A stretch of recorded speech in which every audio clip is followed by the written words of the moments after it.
चुगली हो गई। करूंगी तो मुझे 36 आईडी नहीं चाहिए, तो ये लॉगिन कर लीजिए, वो लॉगिन कर लीजिए। मेरा भाई भी खोलता है, तो भी खोलता है। रुक जाइए,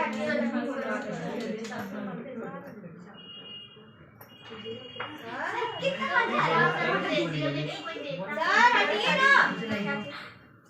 अरे यार मीरा की बात कर रहे हैं। अरे यार तो छोटे छोटे दिखे हैं, वो तो बहुत ये वाला क्वेश्चन उसके पहले वाला क्वेश्चन ऑलरेडी है रिकॉर्डिंग।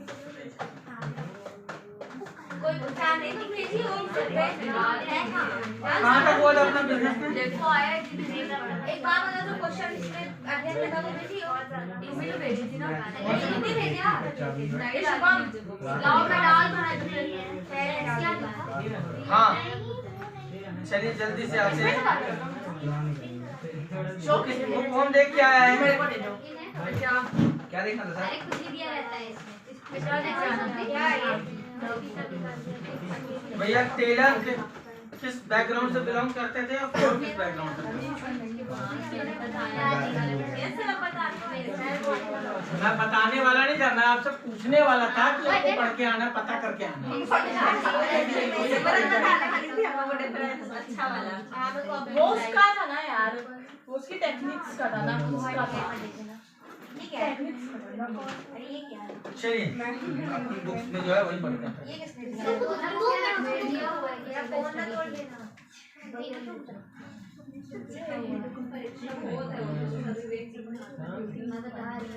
चलिए हेनरी फ्योल, चालू हो गया। हेनरी फ्योल ने जो प्रिंसिपल्स दिए थे फॉर इफेक्टिव मैनेजमेंट, देखो सारे प्रिंसिपल आपको याद नहीं होते, ये पता है। सारे प्रिंसिपल याद करना थोड़ा सा कॉम्प्लिकेटेड हो जाता है। याद होगा तो वेरी गुड, याद होगा। ठीक है ना। तो पहला प्रिंसिपल क्या था? डिवीजन ऑफ यानी आपको क्या करना चाहिए?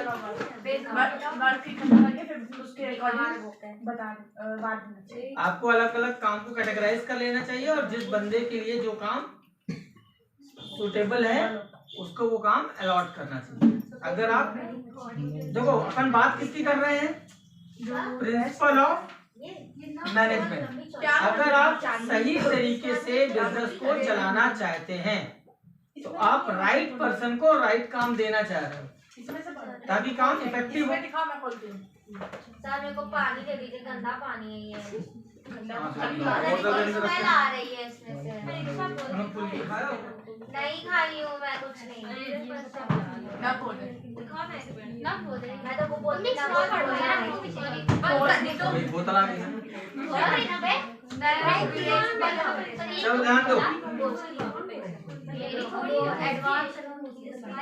अगला क्या था? Authority and responsibility. मैं तो बोलती था बहुत खोलो। अगला क्या है? Authority and responsibility. What is the meaning of authority? Power. और रिस्पॉन्सिबिलिटी मतलब जिम्मेदारी। यानी आपको जब आप वर्क डिवाइड कर दोगे, जब उसको आपने वर्क डिवाइड कर दिया और वर्क बातें नहीं, आपने काम डिवाइड किया, काम आपने अलॉट किया, तो आपको दो चीजें देनी पड़ेंगी उसको। उसकी अथॉरिटी कि वो काम वो करने के लिए स्वतंत्र है और उसको उससे रिलेटेड पावर्स आपको देनी होगी। अगर आप ये नहीं दे रहे हो और उससे बोल रहे हो काम करो, तो जब उसके पास अथॉरिटी ही नहीं है उस काम को आगे बढ़ाने की तो नहीं कर पाएगा। उसको आपने केवल क्या दे दी? रिस्पॉन्सिबिलिटी।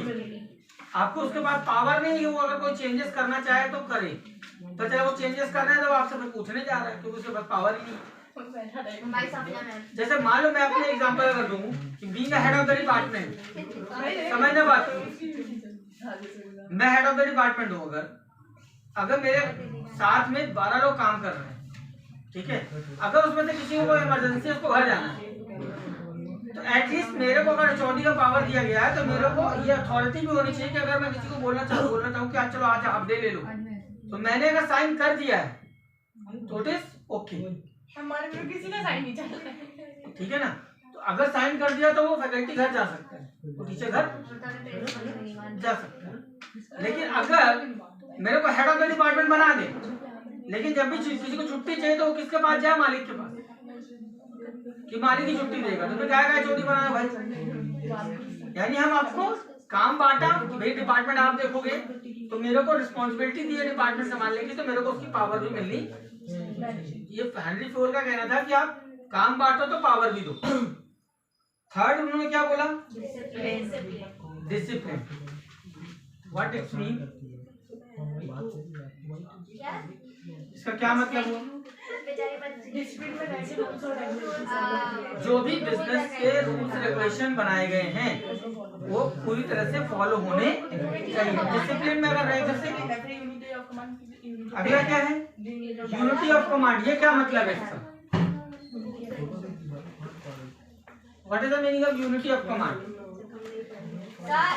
हर सबऑर्डिनेट्स का एक नहीं, अगर बहुत सारे काम करे तो उनको ऑर्डर देने वाले एक होना। यूनिटी ऑफ कमांड का मतलब ये कि जो मेरे को मेरे चेयरमैन ने बोला है ना, वही उसी से रिलेटेड चीज मेरे से मेरा प्रिंसिपल बोले। एक आदमी बोले कि मैं ये सब्जेक्ट पढ़ाऊंगा, दूसरा आदमी बोले मैं ये सब्जेक्ट पढ़ाऊंगा, तीसरा बोले ये सब्जेक्ट पढ़ाना है, तीनों मेरे बॉस। तो मेरी तो चटनी बन गई। बात समझ में आ रही है? तो यूनिटी ऑफ कमांड का मतलब है अगर जो जूनियर लेवल का एम्प्लॉय है उस तक जो कमांड पहुंचे वो एक कमांड। एक ही आदमी को चार आदमी अगर संभालेंगे, उसके चार बॉसेस होंगे तो वो काम सुटेबल तरीके से नहीं होगा। इसका भी एग्जांपल दे रहा हूँ। जैसे हमारे यहाँ हिंदी का फैकल्टी है, इंग्लिश का फैकल्टी, दो फैकल्टी ऐसे हैं, टीचर, ठीक है ना, हिंदी और इंग्लिश। अब प्रॉब्लम मालूम इनके साथ क्या है? इनके पांच बॉस। कैसे? ध्यान दो, ये बंदा बीकॉम में भी पढ़ा रहा है, बीबीए में भी पढ़ा रहा है, बीसीए में भी पढ़ा रहा है, बीएससी में भी पढ़ा रहा है, बीएड में भी पढ़ा रहा है। तो इसको 5 एचओडी है। अब इसको प्रॉब्लम मालूम है कहाँ आती है? हाँ, किसकी सुनो? अब इसको ऐसा क्यों है? क्योंकि हर डिपार्टमेंट में इसके केवल लेक्चर है 2, 3, टोटल कितने हुए? उसको पढ़ानी 15 क्लास ही है, लेकिन 3 यहाँ, 3 यहाँ, 3 यहाँ, 3 यहाँ, 3 यहाँ, तो उसके दिमाग का दही हुआ जा रहा है। अब प्रॉब्लम क्या होती है? मान लो इस टीचर ने, बीबीए वाले टीचर ने अपने किसी लेक्चर को आगे पीछे किसका आया कि भाई तुम एक काम करो, तुम्हारा थर्ड लेक्चर है, तुम 5वें में ले लेना, 5वें वाले को बोलो थर्ड में ले लेना, और उसमें तुम फंस गए। अब इसको उठा के थर्ड लेक्चर में किया और थर्ड लेक्चर इसका इस डिपार्टमेंट में है। अब वो इसकी नहीं मानता है तो मुसीबत है, और मान लेता है तो ये खा जाएगा। This is called unity of command का जो यहाँ पे डिसबैलेंस हो जाना। एक ही कमांड उसको मिले तो मानो फिर क्या किया जाए? इसका सोल्यूशन क्या है? ये किसी की नहीं सुनेगा, ये सुनेगा सीधे एक आदमी, प्रिंसिपल। अगर बॉस ने, अगर इनमें से 5 में किसी ने कुछ किया तो वो किसी के पास नहीं जाता, वो सीधे प्रिंसिपल के पास चला जाता है, जाइए आप बात करिए, मेरे को कहाँ जाना है, मैं बैठा हूँ, आप पहले फाइनल करो फिर मैं बताऊँ। ये this is called unity of command. एक जगह से कमांड आएगी तो एम्प्लॉय सही से काम कर पाएगा, 4 जगह से कमांड आएगी एम्प्लॉय काम नहीं कर पाएगा। ठीक, जैसे तुम लोगों का बोर्ड एग्जाम है तो तुम लोगों को एक जगह से यूनिटी ऑफ कमांड आए ना, तो इस तारीख से पेपर है। अब एक टीचर ने टाइम टेबल डाला ग्रुप में, दूसरे ने फिर डाल दिया। अब उसमें मान लो एक डेट में गड़बड़ हो गई तो तुम कंफ्यूज, ये वाला सही है, ये वाला सही है। तो आपको क्या मालूम होना चाहिए? भाई जो कमांड जो टाइम टेबल प्रिंसिपल की तरफ से आएगा या स्कूल के ग्रुप में आएगा वही सही मानेंगे। बाकी वहां पर 6 ग्रुप है, 6 में अलग अलग टाइम टेबल है, उससे मतलब नहीं, एक जगह की कमांड। नेक्स्ट क्या है? Unity of direction. अब ये डायरेक्शन का क्या मतलब? सब एक दिशा में काम कर रहे हैं, एक ही ऑब्जेक्टिव को लेके काम कर रहे हैं। ये फ्योल का कहना था कि अगर सबके ऑब्जेक्टिव अलग अलग होंगे तो जो आपका ऑर्गेनाइजेशनल ऑब्जेक्टिव है वो पूरा नहीं होगा। जैसे मान लो मैं मार्केटिंग का बंदा हूँ, ठीक है, अब मेरे को मेरे बॉस ने कमांड ये बोला कि आपको नवंबर के महीने में 1.5 लाख का बिजनेस करना है। क्यों करना है 1.5 लाख का? भाई आपका साल का जो टारगेट है नवंबर का ये हिस्सा आता है। अब मैं क्या बोलूं कि देखिए साहब दिसंबर मेरा है सीजन, दिसंबर मेरा सीजन होता है, तो मैं इस महीने 50,000 करूंगा, मेरे जो अगले महीने का 2.5 लाख का टारगेट है, बच्चा मैं उसमें कर लूंगा जोड़ के, यानी इस महीने का 50, उस महीने का 2.5, मैं 3 लाख अगले महीने कर दूंगा, और इस महीने क्या 50,000 माइनस करके करूंगा। तो तुमने तो अपने हिसाब से एक चला, ऐसे अगर 10 लोग हैं वो अपने अपने हिसाब से चले गए, तो जो अल्टीमेट गोल ऑफ कंपनी है वो तुम्हें बढ़ जाएगा कि नवंबर के महीने में मेरे को 1 करोड़ का बिजनेस चाहिए, तो सारे लोग बोले हम 50,000 कम करेंगे, तो पता चला नवंबर में बिजनेस आया हाफ, तो कंपनी का बबल। ठीक है, यूनिटी ऑफ डायरेक्शन, एक डायरेक्शन में सारे लोग चल रहे हो तब ऑर्गेनाइजेशनल ऑब्जेक्टिव पूरा हो। फिर क्या है subordinate of individual interest to general interest, यानी सीधे एक चीज बात करें तो इंटरेस्ट सबऑर्डिनेट और इंडिविजुअल।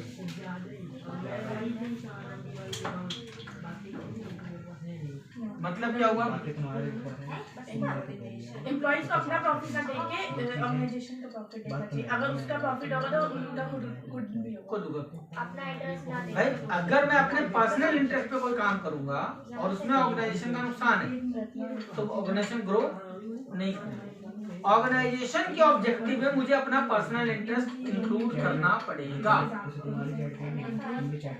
मतलब समझा रहा हूँ, अगर मैं अपने एग्जांपल ले लूँ, मैं बोलूँ यार मेरे को 3 घंटे घर में पढ़ाना पड़ता है, समझ में मेरी बात, तो मैं अपनी एनर्जी को बचाऊंगा और कॉलेज में कम पढ़ाऊंगा, तो अल्टीमेट क्या होगा कॉलेज का नुकसान। और जब कॉलेज का नुकसान होगा तो कॉलेज में बच्चे क्या बोलेंगे, ये टीचर ढंग का नहीं पढ़ाता, और जब ढंग का नहीं पढ़ाता तो उसकी वजह से क्या होगा, टीसी कटना चालू होगी, नए बच्चे आना बंद होंगे, धीरे धीरे ऑर्गेनाइजेशन डाउन होगा और उसकी वजह से ऑटोमेटिकली आपकी जॉब खतरे में आ जाएगी। जैसे एक एग्जांपल और ले लो, जैसे स्कूल का टीचर है, स्कूल में अच्छा ना पढ़ाए, स्कूल में अच्छा ना पढ़ाए, और वो क्या किस वजह से अच्छा नहीं पढ़ा रहा है कि बच्चे मेरे यहाँ आए, ठीक है ना। अब ये खुद सोचो, एक कॉमन सेंस की बात है, अगर कोई टीचर स्कूल में ही अच्छा नहीं पढ़ा रहा तो उससे बच्चा इम्प्रेस होकर उसकी कोचिंग में क्यों जाए।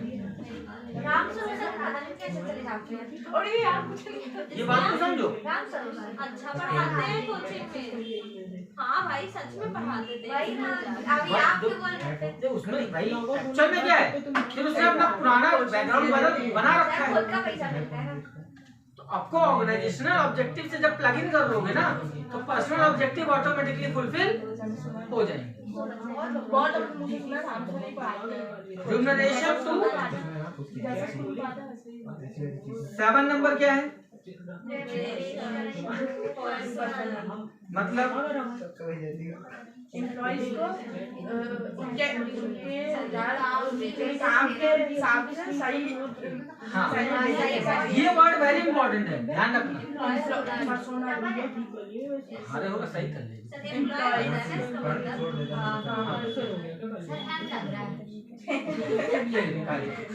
क्या लिया है आपने,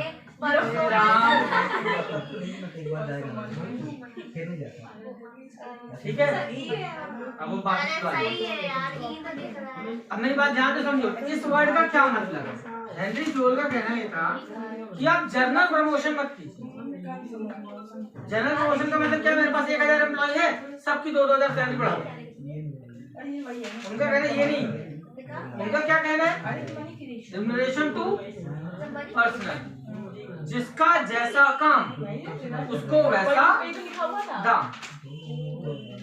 अगर कोई बहुत इफेक्टिवली काम कर रहा है, बहुत अच्छे से काम कर रहा है, तो उसको ज्यादा जब इंक्रीमेंट मिलेगा तो उसको दो इम्पैक्ट होंगे। एक तो जो जिसको हाई इंक्रीमेंट मिलेगा वो अपनी एफिशिएंसी और बढ़ाएगा। अब जिसको कम मिला वो 2 काम कर सकता है, या तो वो चले मरे कि मेरे को क्यों नहीं मिला उसके बराबर इंक्रीमेंट, मैं भी तो काम करता हूँ, और या तो वो फाइट करे यार वो ये एडिशनल काम कर रहा है या वो ये इफेक्टिवली काम कर रहा है, तो मैं भी वैसा करूंगा तो मेरे को भी ग्रोथ मिलेगी। ये कंपटीशन को पैदा करेगा, चला जाए। तो भाई देखो एक चीज बताएं, हेनरी फोर्ड ने एक चीज और बात बोली, हेनरी फोर्ड और एरिस्टोटल टेलर दोनों ने, और मॉडर्न इकोनॉमिस्ट में 80-20, ये आज के इकोनॉमिस्ट भी ये बोलते हैं, इन दोनों ने भी बोला था बोलने का वे अलग था। 80-20 प्रिंसिपल, 80-20 प्रिंसिपल मालूम है क्या है? 80% एम्प्लॉई, केवल 20% वर्क करते हैं। अगर किसी संस्था में 100 लोग हैं ना, तो 80 लोग मिलकर के 20% काम ही करते हैं, और 20% लोग मिलकर 80% वर्क करते हैं। ये रूल है, किसी भी ऑर्गेनाइजेशन का उठा लो। लेकिन फिर भी 80% लोगों को रखना क्यों? क्योंकि जब तक पूरा नहीं होगा तो 100% बनेगा नहीं।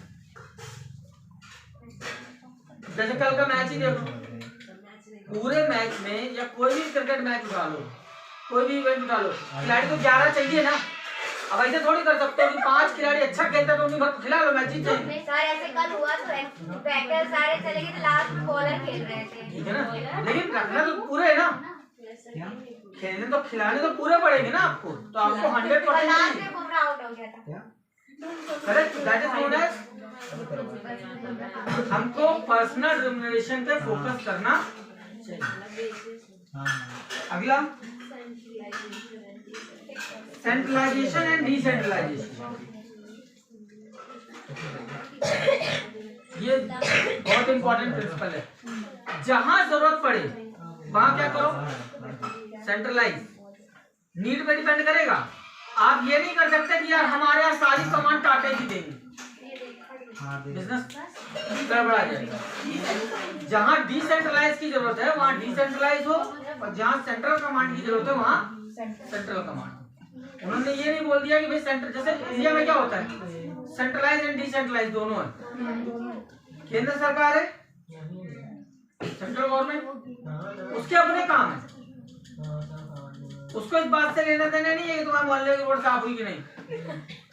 हमारे मोहल्ले की रोड, उसको किस बात से मतलब है, डिफेंस कैसा चल रहा है, फॉरेन रिलेशन कैसे हैं, दूसरे कंट्री से हमारा प्रोडक्ट इंपोर्ट एक्सपोर्ट कैसा है, हमारे कंट्री में इंडस्ट्री कितनी लग रही है। वो मोटे मोटे काम किसके खाते में चले गए, सेंट्रल के खाते। सेंट्रल को इस बात से कोई मतलब नहीं है कि हिंदुस्तान में एजुकेशन सिस्टम कैसे चल रहा है। एजुकेशन का ठेका किसके पास है, डिसेंट्रलाइज यानी स्टेट के पास। एमपी बोर्ड होता है, यूपी बोर्ड होता है, अब वो लोग सीबीएसई बोर्ड भी होता है सेंट्रल का, ठीक है ना। उसने 100% पावर ट्रांसफर नहीं किया सेंटर ने, थोड़ा गर्दन दबा के रखी है स्टेट का, तुम बस अकेले नहीं हो। मान ऐसा क्यों है, इसका भी रीजन मालूम है क्या? मान लो डिसेंट्रलाइज वाला कभी कभी क्या हो जाए, वो अकड़ जाए, या बोले हम नहीं चला पा रहे, या हमसे नहीं हो रहा, तो भाई ये सेंट्रल वाला तैयार तो रहे कि हम वो टेक ओवर कर लेंगे। आपने राष्ट्रपति शासन सुना है? राष्ट्रपति शासन क्या होता है, जब स्टेट गवर्नमेंट फेल हो जाती है तो राष्ट्रपति क्या करता है, टेक ओवर कर लेता है। तो सारी पावर्स जो गवर्नमेंट के पास होती है वो एक पर्सन के पास चली जाती है। तो वहाँ क्या होता है, सेंट्रलाइज हो जाता है। कब, जब डिसेंट्रलाइजेशन फेल हो। तो ऐसा नहीं कर सकते कि हम पूरा डिसेंट्रलाइज कर दें, और ऐसा भी नहीं कर सकते कि पूरा सेंट्रलाइज कर दें। पूरा सेंट्रलाइज का मतलब मालूम क्या, राजा। तो फिर राजा क्या करेगा, अपनी मनमानी करेगा। सेंट्रलाइज एंड डिसेंट्रलाइज दोनों होना चाहिए किसी भी संस्था। ये किसका कहना था, कि दोनों तरफ पावर डिस्ट्रीब्यूट होनी चाहिए। अगला क्या है, हमने बोला जो नंबर 9 स्केलर चेंज। ये क्या है भाई, बताओ कोई।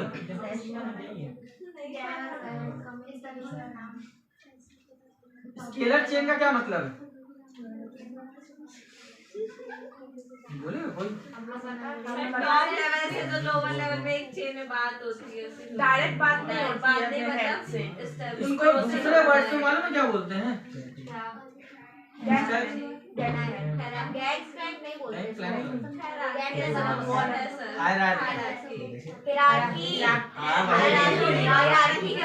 हिरार्की। चलो ठीक है ना, कि भाई किसके कंट्रोल में कौन सा बंदा होगा।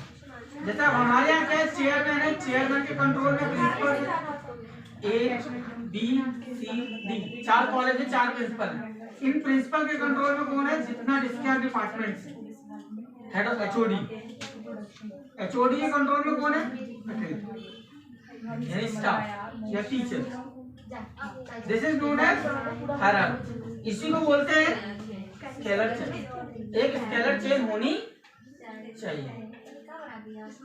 मैंने ये बताया स्केलर चेन का मतलब है जैसे चेयरमैन, अब हम चेयरमैन है। अब हमारे कॉलेज में 4 कॉलेज है अलग, इंजीनियरिंग, मैनेजमेंट, पॉलिटेक्निक, बीएड। ठीक, अब हर कॉलेज में क्या है, प्रिंसिपल। तो चेयरमैन केवल किससे बात करेगा, प्रिंसिपल। प्रिंसिपल अपने डिपार्टमेंट के हेड ऑफ द डिपार्टमेंट से बात करेंगे, उसको इसके हेड ऑफ द डिपार्टमेंट से कोई लेना देना नहीं। ये हेड ऑफ द डिपार्टमेंट जो है, अगर ये कोई कमांड देगा तो यहाँ चला जाएगा, बोलेगा भैया हमारे बॉस से बात करो, हम आपको ऑर्डर मारने के लिए नहीं बैठे। बात समझ में आ रही है? जैसे एक एग्जांपल ले रहा हूँ, तुम्हारे यहाँ का जो यहाँ वाला स्कूल है, कॉलोनी का ये वाला ब्रांच और वो वाला ब्रांच, अब उस ब्रांच का कोई टीचर है और उसको इस ब्रांच का कोई बंदा कुछ बोले, कमांड दे, तो वो साफ साफ क्या बोलेगा, भाई हमारे प्रिंसिपल से बात करो पहले। रीजन, मैं अब यहाँ से छोड़ के यहाँ आ जाए एक लेक्चर के लिए, तो वहाँ वाला प्रिंसिपल हमारे प्राण खा लेगा। It is known as scalar chain, कि इससे इस पे इम्पैक्ट पड़ता है ये यूनिटी ऑफ कमांड। अगर प्रॉपर स्केलर चेन नहीं होगी तो यूनिटी ऑफ कमांड डिस्टर्ब हो जाएगा, सही तरीके से कमांड एग्जीक्यूट नहीं होगा। Next, what is order? हर चीज का या हर इंसान का एक जगह फिक्स होना चाहिए। अगर कहीं जाओ उसको ढूंढना तो पूरी जगह ढूंढने का अच्छा उसके पर्सनल प्लेस का मतलब, अब मान लो तुमको मेरे को बिट्स में ढूंढना है, छोड़िए आपकी कोचिंग की यार, तो पूरे 17 में ढूंढने का मालूम है कि यहाँ पे है वही है।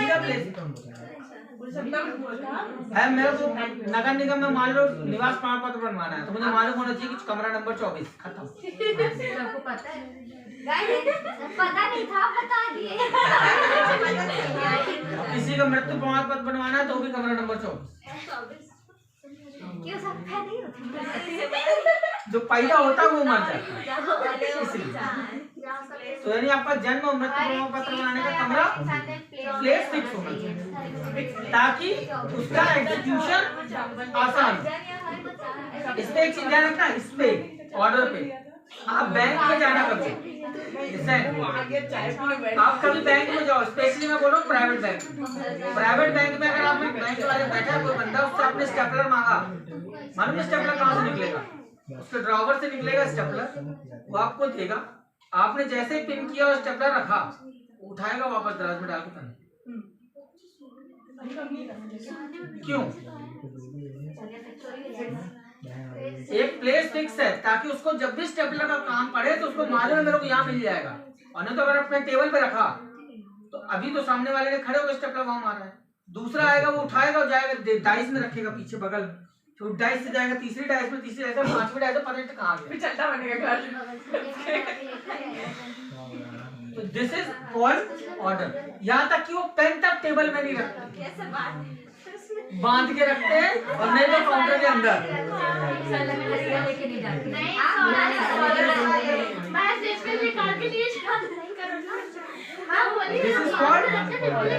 ये पर्सन के लिए भी है और एसेट्स और मशीनरी के लिए भी है, ठीक है ना। Next is what is equity? Equity का मतलब यहाँ पे क्या है,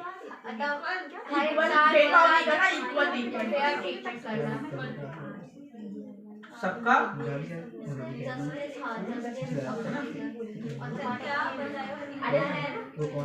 सबको इक्वल ट्रीटमेंट देना। अच्छा लगेगा नहीं ना, सबके साथ में बात करके तो तुम्हारा अच्छा लगेगा क्या है? हाँ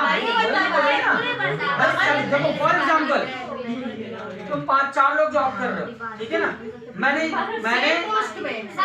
सेम पोजीशन, अब मैं एक बंदे को स्पेशल ट्रीटमेंट दे रहा हूँ, बाकी 3 को मतलब नहीं रख रहा। तो भाई मान लो कोई एक बंदा मेरा फेवरेट हो तो उससे क्या नुकसान होगा, बाकी 3 डिमोरलाइज होंगे और उसका इम्पैक्ट कहाँ पड़ेगा, ऑर्गेनाइजेशन।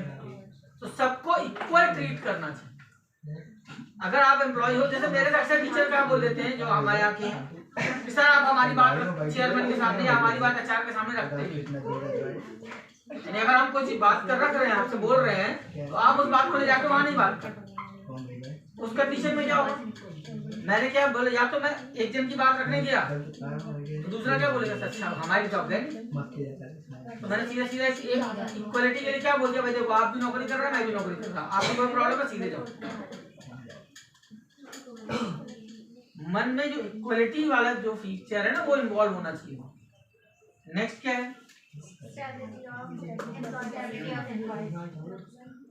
अपना ऑर्गेनाइजेशन सिस्टम ऐसा बनाओ कि वो एम्प्लॉय रहे यार, भाग के ना चला जाए। ट्रेनिंग दो, वो चला गया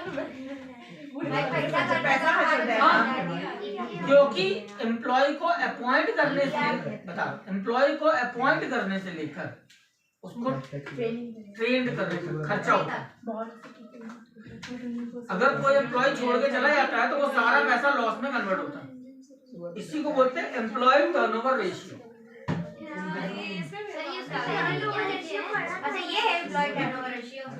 एम्प्लॉय टर्नओवर रेशियो का मतलब है, ध्यान से समझना, ईयर के एंड में हमारे पास टोटल एम्प्लॉय कितने थे, ठीक है ना? इसमें दो प्रकार का टर्नओवर रेशियो निकलेगा। एम्प्लॉय छोड़ के कितने गए उसका रेशियो अलग, एम्प्लॉय छोड़ के कितने गए उसका रेशियो, और एम्प्लॉय अपॉइंट कितने हुए उसका रेशियो। ये कम से कम होना चाहिए। ज्यादा लोग अगर छोड़ के जा रहे हैं इट मीन वो ऑर्गेनाइजेशन सस्टेनेबल नहीं, उस पर एम्प्लॉय ट्रस्ट नहीं करता। जैसे best place to work all over the world is Google. क्यों? क्योंकि वहाँ का ये रेशियो एकदम ना के बराबर है, क्योंकि वहाँ पे हेल्दी एटमॉस्फेयर है एम्प्लॉय के। तो वो अपने एम्प्लॉय को इतना फैसिलिटेट करके रखते हैं कि वो एम्प्लॉय वहाँ से छोड़ के जाना नहीं चाहते। तो वो जो कंपनी के लिए वो कर सकता है वो करता है। नेक्स्ट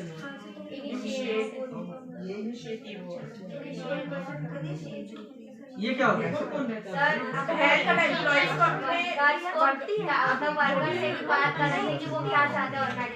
इनिशिएटिव का सीधा सीधा लॉजिक है, अगर किसी एम्प्लॉय के नाम कुछ नया आया तो उसको मौका मिलना चाहिए।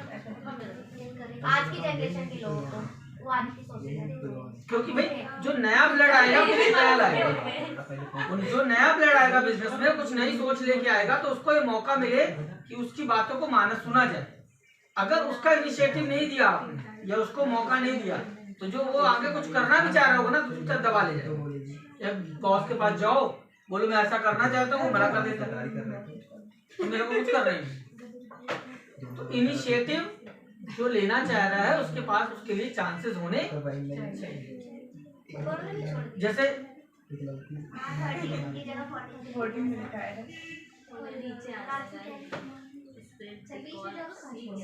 ले नहीं, अगला जो इसमें जैसे एक एग्जांपल ले लेते हैं, मान लो किसी, देखो ध्यान से, एक एग्जांपल, तुम्हारे स्कूल में कितनी बसें होंगी अंदाजा? 20 स्कूलों को मिला के दोनों स्कूल को मान लो 20 है। अब एक चीज बताओ, 20 बसेस हैं, 3 है सर 6-7 हैं, 6-7 मान ली 10, ठीक, 10 बसेस है तो खराबी होती होंगी, बिगड़ती भी होंगी। अब मेरी बात सुनना ध्यान से, इनिशिएटिव की मैं बात कर रहा हूँ, छोटा सा इनिशिएटिव। 10 बसें हैं, खराब होती रहती है, अगर उनमें से कोई जो ड्राइवर है या कोई कंडक्टर है, उनमें से कोई बंदा ये इनिशिएट करे कि सर अगर ऑयलिंग चेंज की बात है गाड़ी में या छोटी मोटी रिपेयरिंग की बात है तो वो मैं यहाँ कर सकता हूँ, मेरे को खाली आप एक वर्कशॉप बना के दे दीजिए। नहीं, कोई मुझे पैसा नहीं, एक वर्कशॉप वहाँ बना दीजिए स्कूल में जहाँ बसेस की रिपेयरिंग हो सके। इससे एडवांटेज क्या है, वो इनिशिएट क्या कर रहा है कि जो आउट ऑफ कॉलेज जाकर रिपेयरिंग और मेंटेनेंस में खर्च होता है तो ज्यादा होता है, मैं इनिशिएट कर रहा हूँ कि मैं उसकी रिपेयरिंग यही कर दूंगा, तो उसका प्रमोशन कहाँ हो सकता है? ड्राइवर से जाकर वो मैकेनिक की पोजीशन में पहुंच सकता है, वर्कशॉप में सैलरी बढ़ जाएगी। तो ये कब होगा? जब उसको मौका मिले ये चीज इनिशिएट करने का। द लास्ट इज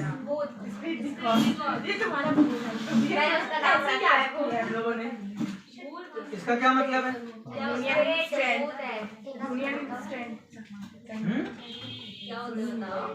मेरे को नहीं मालूम है यार, भूल चुकी हूँ, इसको ही ध्यान होगा। मैं मैम से इसको 36 बार पूछी हूँ क्या होता है। क्या होता है बताओ। हाँ वो स्ट्रेंथ से याद है। इसका मतलब था मेरे को ध्यान नहीं। संगठन में एकता होनी एकता एकता वाला कुछ था ना? हाँ यूनिटी ऑफ स्ट्रेंथ ऐसे ही करते हैं। तो हमको नहीं मालूम, खुद मैम से परेशान एक के साथ आपको मिलजुल कर काम करने की, इसको सीधा सीधा वर्ड बोलो तो उस समय के वर्डिंग के हिसाब से लिखा है इन्होंने, कोऑपरेशन एंड कोऑर्डिनेशन। गजब ये अच्छा है, मैं उसको खुद के नाम से याद कर लेता हूँ। भाई एक दूसरे को कोऑपरेट करना और कोऑर्डिनेट करके काम करना, ये होना चाहिए एम्प्लॉयज के बीच। तो इन्होंने स्पिरिट का मतलब क्या होता है? टीम स्पिरिट होता है। सब पागल हो, जब से ये चैप्टर पढ़ोगे तब से इस पॉइंट को भूत नहीं बोलती, आप छोड़िए, आप थक जाएंगे। ये वो प्रिंसिपल है जो हमने छोड़ने दी। नहीं ये सही है, जब से मैंने इसको पढ़ाई जब तक बोले तब तक भूत कराते थे, ये नाम नहीं लेती। इसका मतलब कोऑर्डिनेशन एंड कम्युनिकेशन बनाकर ध्यान भी नहीं उसको नाम। याद हो जाएगी। याद है स्पेलिंग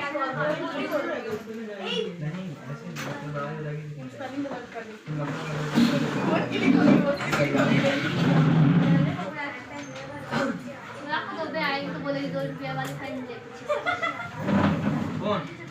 जिसकी चोरी है 2 है। रोज तो छूटती है। हम लोग